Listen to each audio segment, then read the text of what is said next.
according to reports, the U.S. economy grew at the fastest rate since the Ronald Reagan administration. The U.S. economy grew 5.7% in 2021, which is the fastest rate since Ronald Reagan's presidency. And this is according to different studies. The economy is doing good. If you listen to the markets, it seems like there's a lot of good that's happening financially. And this is in the backdrop, of course, of COVID-19. So not to wax poetically, but for a lot of people, this is the best of times. And Dr. Mack, for a whole lot of other people, is still the worst of times. But a significant boost for the Biden administration. Well, I don't know if I would say that, because right now, that report, keep in mind, that report is talking about how the economy grew since the pandemic hit. And I will tell you that it was a learning curve of immense proportion for me to understand that. And I made investment moves based on a lack of understanding of this. And so I want to tell you exactly why the American economy grew during a pandemic. It doesn't make sense. I mean, if you think about it, Ben, if all of us think about it, when that pandemic hit, who was going to work? Who was going to work, Ben? Essential workers. The overwhelming majority of us were locked in. We were not going to work. So you have to ask yourself, if folks ain't going to work, products ain't being made, nobody is spending, how in the name of anything could the economy be growing? Who's buying gas? You know, there were times during the pandemic, you could have filled up a tank of gas and then have to fill up for a month because you weren't going anywhere. So how is it that the American economy grew? I'm going to tell you exactly how it grew. Because the federal government, the Federal Reserves, did what they call quantitative easing. They did a couple of things. One is, if you go buy a car, you got a certain interest rate that you got to pay. Now imagine if they take that interest rate down to zero. That makes it far more attractive. So that's the first thing they did. To all these corporations, they took the interest rate down to zero. Then what they did was they started injecting into the economy trillions and trillions of dollars. So when you were getting those stimulus checks, now these trillions of dollars was going to companies all over the place. But then there was also the PPP loans that came. There were the stimulus checks that came. So just imagine, they showed the lines. Folks were getting their stimulus checks. Next thing you know, we out buying the latest Jordans, the latest everything. People are spending. You were getting more money being at home with the stimulus check than if you were working.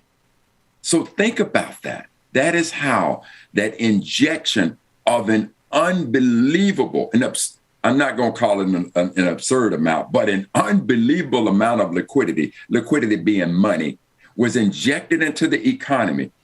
Even though we were locked down, staying in place, the only people that were out there working were these essential workers, but the rest of us are at home. And in many cases, we were getting stimulus checks far greater than if we were out working.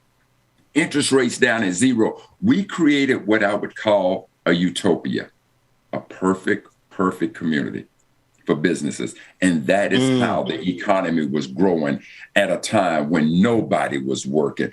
The federal government injected all this money. The Federal Reserve started lending all this money. We took interest rates to zero. We gave those people who were not working monies to say, you're going to have more money at home than if you go work. And then, Lord knows, now we're hearing about these PPP loans and people who were taking those loans, and now they're being held accountable for it. When you think about the amount of money that was artificially injected into our economy, that is why the economy grew during that time at a quicker rate than at any other time. I'm glad you broke it down like that, because, the way I started this, the best of times, the worst of times, because for a lot of folks who are sitting on the sideline, who may not have any money that they are aware of, in the markets to benefit from this, I think it kind of goes right back to the conversation we just had. Like, Brother Mack, for people who don't have any money, in the markets, and they didn't see any of the benefit except for, the stimulus check, the $1,600 check, and then whatever the checks, 45 cent or negative 45 sent out. Why would a person who does not have retirement, who, these essential workers who went out and worked during the pandemic, we're sitting back and looking at all of this wealth that's accumulated, and if they don't have a part in it, they may not think that this is pertinent to them. Why should a person who may not currently have anything in the markets be concerned or be interested in what's happening? Well, because again, the easiest way, there are a lot of answers to it. And so at my core is this, you've heard me say many, many times before that I think that there are 4 components to a holistic education, which one of those components is training. That's what you get when you go to schools, colleges, universities, high schools, whatever. It's the training part. There's a spiritual component. You need to believe in something that's bigger than you. There's a cultural component. You need to be educated on who you are as a Black man, as a Black woman, Hispanic, whomever. You need to understand you from your cultural standpoint. And then the 4th component of a holistic education is the financial component. You need to understand what is going on in the world of money. Otherwise, you won't be managing your money. And even though we're no longer in chattel slavery, you will become a slave to the economy, to this working environment. So part of what there is to understand, you have to understand finance. And so by paying attention to it, now you're going to understand why there's spikes in gas prices when you have issues like what happened, what Russia is doing in Ukraine. Russia could, and these wars that go on in Afghanistan and Iran and Iraq, these are things that will cause gas prices to spike, and they will directly impact you. When you pay attention to what's happening in the economy, you go to the grocery store and all of a sudden you see it, a dozen of eggs that went up 30, 40 cents. That's right. Since the last time you was here. A loaf of bread is going up. Now you're beginning to understand what causes inflation. And again, who controls that? Well, in this case, there's a man named Jerome Powell, who is the chair of the Federal Reserve. So it is incumbent upon this group of individuals to keep their eye on the economy and then put interest rates in, ease interest rates in and out in a manner to keep inflation under control. But again, when you go back to this pandemic, they took interest rates to 0. And when they took them to 0, inflation got out of control. That's why you saw inflation spike at 7%. Now, the other thing that what we're having to understand when they talk about a good economy is because now it's like jobs are incredibly plentiful. Well, it should make sense to us why jobs are plentiful. There are some of us who are saying, look, I'm just not going back. If they're not going to let me work from home or whatever, I'm not going back. So now everybody is trying to come out of this thing. So jobs are plentiful. But now here's another thing that you should understand. Now, there's been the largest approval of unions since the 60s. Why is there, these young people today are leaning towards being unionized?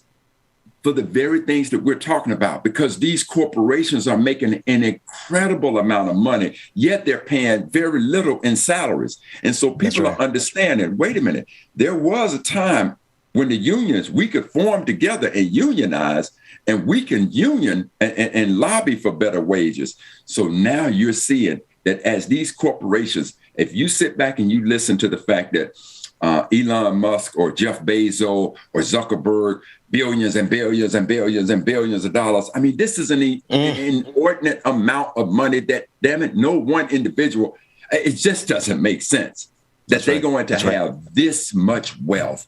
And you're the ones that's making, the workers are the ones that's making that happen, and you're paying them pittance.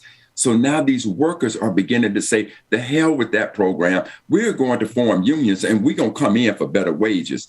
So why should you pay attention to what's happening on Wall Street? Because this is the financial capital of the world, like it or not. And you need to understand what is happening in finance because it directly affects you. Just like now, they're doing studies on people who have gone to get master's degrees. Okay, by the time you go and get your master's, you may have a student loan debt of $100,000. They're doing studies now of people who have been paying on that loan for damn near 20 years. They've been paying on the $100,000 debt. Now they're down to 30,000 and they ask the question, was it worth it? And the people are saying in a very serious way, I'm so glad that I got my master's degree, but damn it, financially, it wasn't worth it. You think about that. You got $100,000 debt. You paying on it for 20, 30 years, and you ain't making enough money to pay the damn student loan. It feels good to have the master. It's like paying the mortgage, and at the end of 30 years, you don't own the house. Yeah. All you got is a little certificate that said, congratulations, you completed a house.